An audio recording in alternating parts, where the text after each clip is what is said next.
Retired pre-built PCs are a prime source of cheap gaming-ready machines. They tend to have half-decent PSUs, CPUs and RAM, and can often be brought up to snuff simply by pulling out whatever crap is clogging up the PCIe slot and putting something like an RX 6400 or GTX 1650 in there. Of course, sometimes the card provided isn't some half-height display adapter, but a big, professional-looking beauty like this Quadro K4000. You might even be tempted to keep it. Let's see if that's a good idea.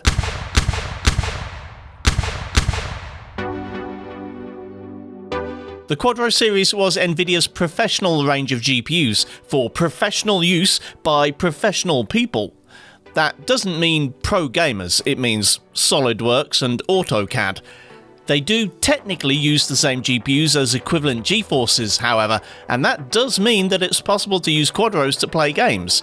They just don't usually have the kind of clock speeds that GeForces do, and with voltage and power limits locked down, there's not a lot you can do about it. Well, that's true of the newer models at least. This one's getting long in the tooth. The K in Quadro K4000 stands for Kepler, the architecture used in the GTX 600 and most of the 700 series consumer graphics cards between 2012 and 2014.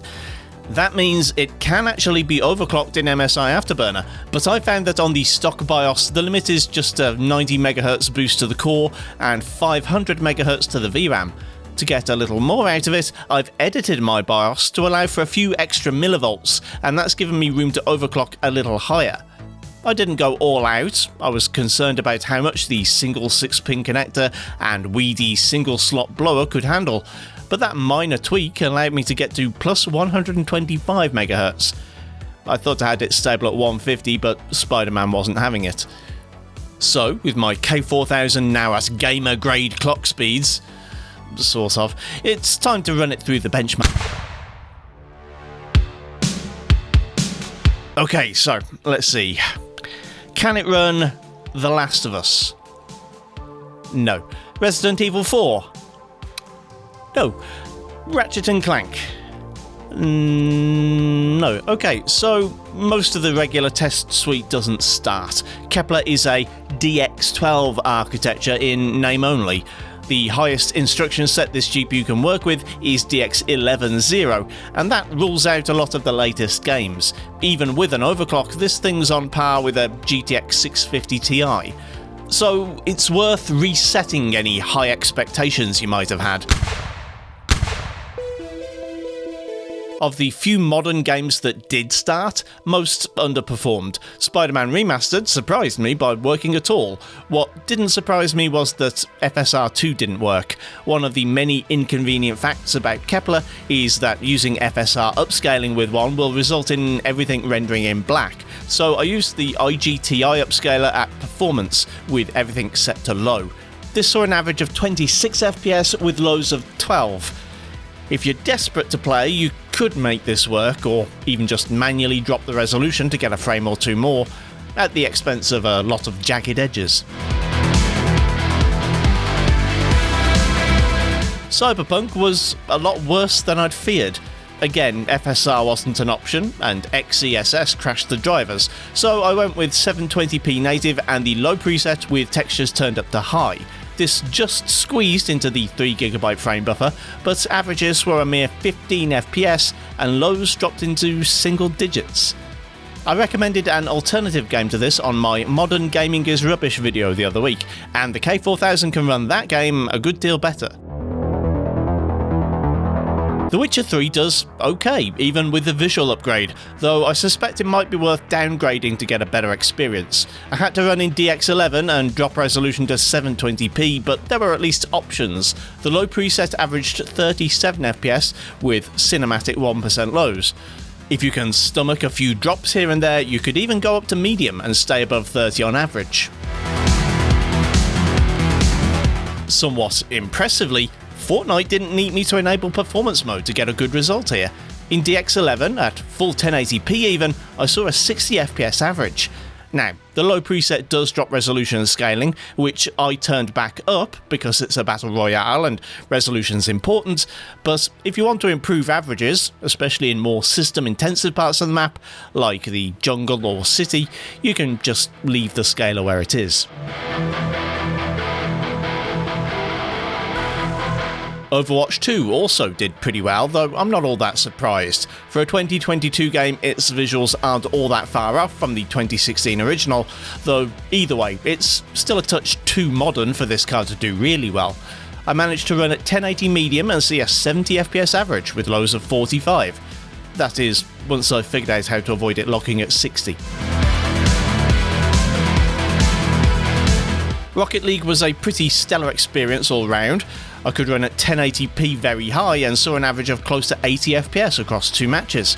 And if you're looking for a smoother experience, there's plenty of room to drop quality to lower presets. It does seem like that in the few months since I last played, I've completely forgotten how to.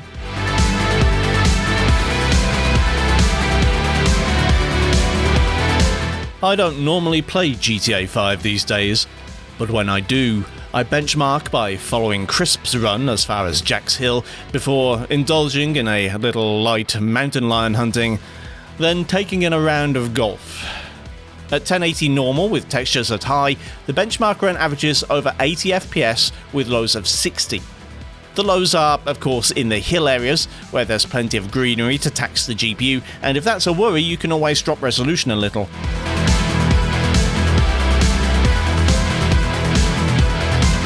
Unfortunately, Apex Legends wasn't a great time on the K4000.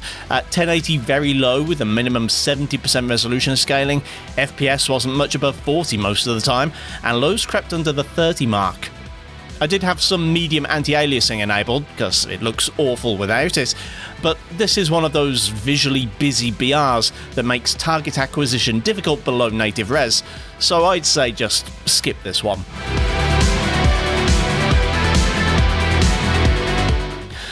I don't know what this is. Apparently, it's called Unturned. It's the 10th most popular game on Steam at the time of recording, and I think it's a zombie survival game. On my first playthrough, I couldn't really figure out what to do, and I died to the second zombie I met. Obviously, the big draw of this one is the visually simple style, a la BattleBit Remastered, and that makes it pretty trivial to run, even on the K4000. At 1080 with the default quality settings, it can run at 84 FPS and stays above 60 even at the 1% lows. Turning up a few settings makes things look slightly less basic, but cuts frame rates in half.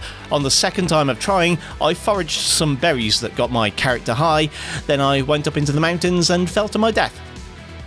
8 out of 10. Finally, PUBG is less demanding than it used to be. It seems that the devs took on board some of the optimizations for the now sadly defunct PUBG Lite. I don't think you've had a hope of running at 1080p on the K4000 in 2017, but as it is, at very low, I could get 60 FPS on average with lows of 40.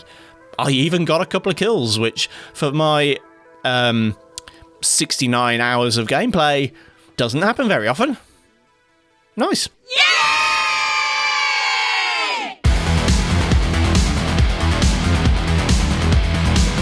I did also try Doom Eternal because I remember it didn't perform great on Kepler cards in the past. It wasn't quite as bad as I expected, averaging in the 30s and 40s, save for the horrific glitches all over the place. I originally thought this might have been down to the overclock, but it wasn't. It's just regular old Kepler stuff, I guess.